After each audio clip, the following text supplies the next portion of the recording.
Alright, let's break down one of the biggest stories out of Washington right now. The House of Representatives has officially passed President Trump's so-called Big Beautiful Bill. And yeah, it's every bit as controversial as the name suggests. This is a multi-trillion-dollar package packed with tax and spending cuts.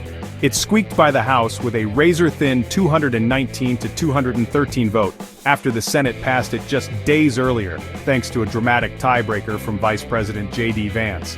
Now, President Trump's expected to sign it into law on July 4th. So, what's actually in this monster bill? First, massive tax cuts, especially for the wealthiest Americans and big corporations. If you're in the top 1%, get ready for an average $66,000 tax cut next year. Meanwhile, the bottom 20%, their after-tax income goes up less than 1%. It also makes corporate tax breaks permanent and brings in some new deductions like for tipped and overtime wages, plus a break for those over 65. But it's not all cuts, unless you're talking about safety nets. Billions slashed from Medicaid and food stamps, and new work requirements for folks who rely on those programs. Analysts say lower-income Americans could end up worse off overall. And if you're a fan of green energy or electric vehicles, brace yourself. Big incentives are getting the axe, including that $7 500 EV tax credit.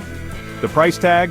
The CBO says this will add over $3 trillion to the national deficit, while boosting military and border spending. Bottom line, this bill is a massive shakeup, with deep political divides and real consequences for millions of Americans. Stick around for more updates as the story develops.